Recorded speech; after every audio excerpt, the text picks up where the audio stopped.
to use the trial and improvement technique, and hopefully at the end of it you'll be able to use this confidently.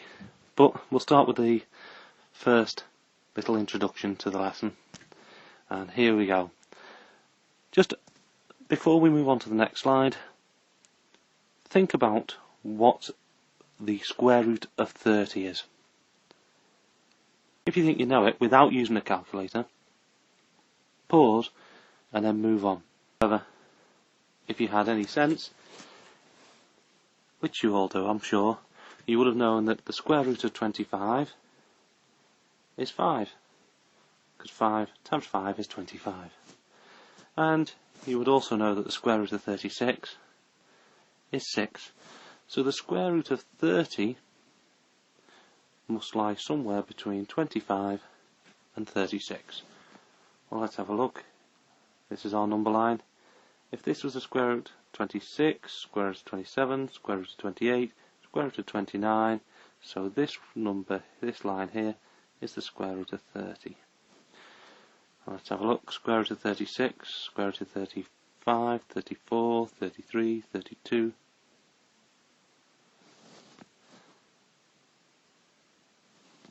31. So this is the square root of 30. Now, is it exactly in the middle? Well, I don't think so. The middle would be around about here. So if I was to say, what's the answer to the square root of 30? Is it 5? No, that's too small. Is it 6? No, that's too big. Is it exactly 5.5? No, I think that would be slightly too big as well. Because as you can see, I've drawn the square root of 30 just here. But this isn't accurate enough. What we need to do is we need to come up with a method so that we can work it out. And we're starting with a simple case, like the square root of 30, and then we're going to move on to some more difficult questions over the next 2 lessons. So, let's have a look at how to use the trial and improvement method. Well, the trial and improvement method is quite simple. The question would ask, calculate x as the square root of 30 to 1 decimal place.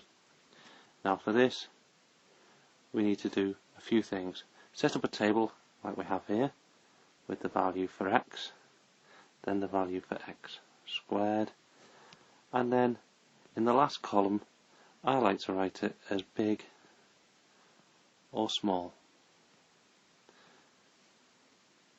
And this is how it works.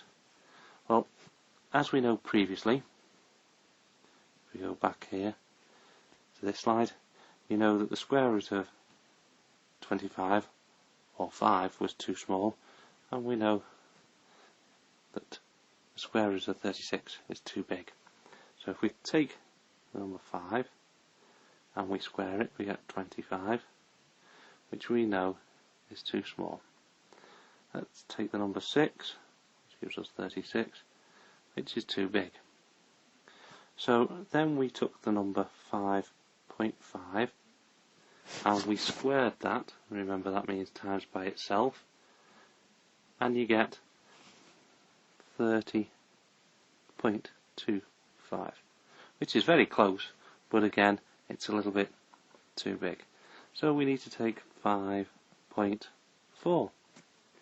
5.4 times 5.4, or 5.4 squared, gives you 29.16, which is too small. But we're only interested in 1 decimal place. Well, we've got our 2 numbers here, which are to 1 decimal place, but we have to look just to see right in between what happens. So we're going to pick the number that's right in between. And what number is right in between 5.5 and 5.45? Well, if you think of it as £5.50 and £5.40, right in between that you've got £5.45. Well, when you square £5.45, you get the answer 29.705, which we can say is too small. Now here's the tricky bit. Because this is too small, then our answer must be the big one, 5.5. So our answer, x equals 5.5 to 1 decimal place.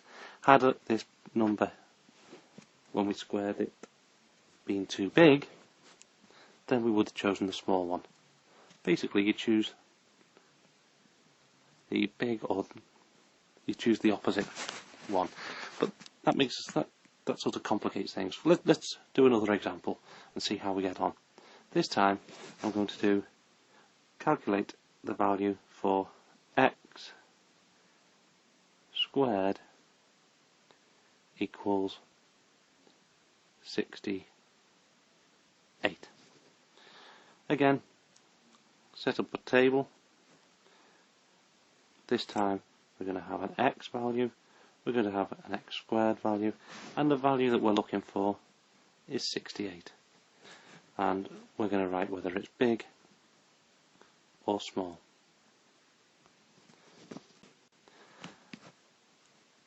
And I get some. If I square something and I want a number close to 68, well, if I take the number 8 and I square it, then you get 64, which is a bit small. If I take the number 9 and you square it, you get 81, because 9 times 9 is 81, which is too big. Now, some of you might say, well, okay, let's choose the number right in between 8 and 9, which is 8.5. And when you square 8.5, you get 72.25, which is still big. So then we choose another number. Let's choose 8.4. 8.4 times 8.4, and you get 70.56, which again is too big. So we're then going to choose the next one, and this is why it's called trial and improvement, because all we're doing is we keep trialing the numbers. 8.3 times 8.3, and you get 68.89, which is just slightly too big. So we're now going to choose 8.2 times 8.2, and in this case, no surprises, but we get 67.24, which is small. Although you may think that you've finished because you've got these two numbers here where it changes, and of course you're probably thinking, well, it's closer to 68.89 than it is, so the answer must be 8.3. Well, unfortunately, in your exams, you have to choose the number that's right in between. And right in between £8.30 and £8.20 is £8.25. We're going to square that, and you get the answer 68.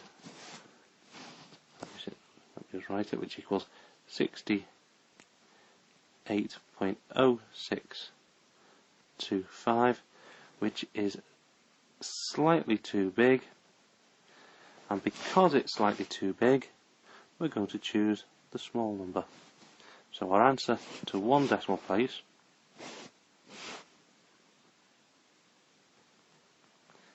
is 8.2. So I want you to work out x squared equals